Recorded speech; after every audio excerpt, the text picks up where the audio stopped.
걸그룹 아이브의 장원영에 대한 허위 사실을 담은 영상을 유튜브에 올려 수억 원의 수익을 챙긴 유튜버 탈덕수용소.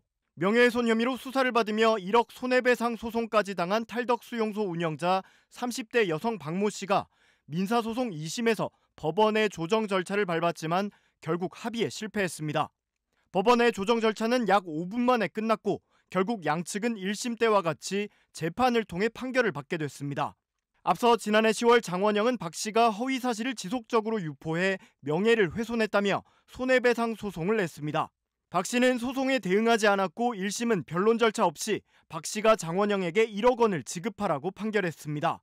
이에 박 씨는 항소하고 2심에서는 대리인을 선임하며 법률 대응에 나선 바 있습니다. 이런 가운데 인천지검은 오늘 박 씨를 장원영 등 유명인들의 영상을 올려 명예훼손한 혐의 등으로 재판에 넘겼습니다. 박 씨는 2021년 6월부터 이 같은 유튜브 채널을 유료 회원제로 운영하면서 2년간 약 2억 5천만 원의 수익을 얻었으며 이 돈으로 부동산 등을 구입한 것으로 조사됐습니다. 이와 관련해 장원영의 소속사는 무분별하게 일어나는 명예훼손 범죄에 대해 철저하게 수사해 기소 조치한 결과를 환영하고 추후 법원 판결에서도 상응하는 처벌과 조치를 기대한다고 밝혔습니다. 또 1억 손해배상 소송과 관련해서는 해당 소송은 사이버 레카에 대해 준엄한 법적 심판을 받기 위함이 우선적 목적이므로 합의의 여지를 두고 있지 않다고 강조했습니다. 연예인 관련 가짜뉴스를 퍼뜨려온 유튜브 채널 탈덕수용소. 채널 운영자의 신상이 1988년생 여성인 박모 씨로 드러난 가운데 피해자인 가수 장원영 씨의 법률 대리인인 정경석 변호사가 박 씨의 신원을 알아내기까지의 과정을 공개했습니다.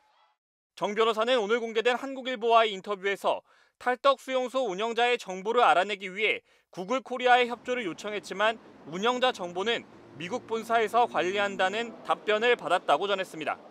그래서 미국 본사에서 직접 정보를 받기 위해 미국의 디스커버리 제도를 이용했다고 밝혔습니다.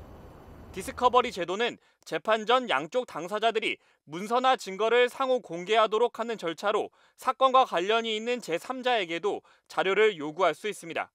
국내엔 도입되지 않았지만 미국은 1938년부터 시행 중인 제도인데 장원영 씨의 소속사와 정 변호사는 이 제도를 이용해 구글 본사가 있는 캘리포니아주 북부지법에 정보 제공 명령을 신청했습니다.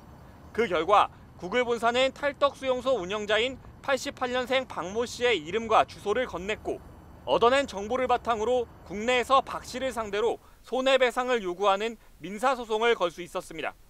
앞서 서울중앙지법은 장원영 씨가 제기한 손해배상 청구 소송에서 박 씨에 대해 장 씨에게 1억 원을 지급하라고 판결한 바 있습니다.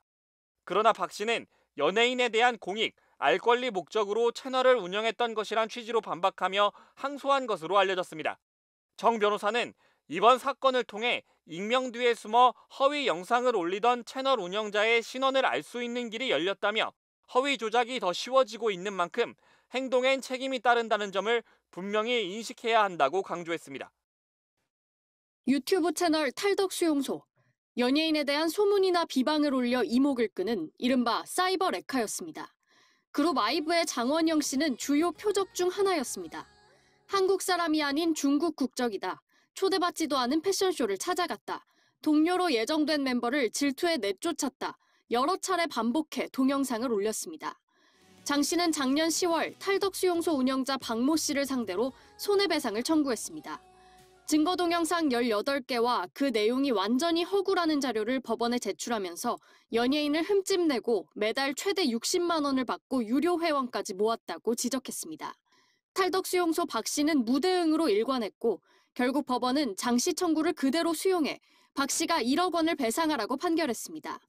유튜브 등 플랫폼 업체가 미국에 있다 보니 이른바 사이버 레카의 신원을 파악해 법적 책임을 묻는 과정은 쉽지 않았습니다. 익명으로 운영을 하고 있기 때문에 미국 법원에서 정보 공개 명령을 받아서 구글로부터 신원을 특정할 수 있었고 그에 따라서 민사, 형사 조치가 소속사는 박 씨를 명예훼손과 모욕죄로 고소해 수사도 진행되고 있습니다. 박 씨는 소속사가 낸 별도의 민사소송에선 허위 사실인 줄 몰랐고 연예인에 대한 알 권리 등 공익적 목적이었다고 주장한 것으로 전해졌습니다. 2년여간 운영됐던 탈덕수용소는 작년 6월 돌연 폐쇄됐습니다. 이후 커뮤니티 사이트에 해킹으로 채널이 폐쇄됐고 연예인에게 죄송하다는 사과문이 올라왔지만 글은 곧 삭제됐고 작성자가 박 씨인지는 명백하게 확인되진 않았습니다. MBC 뉴스 김지인입니다.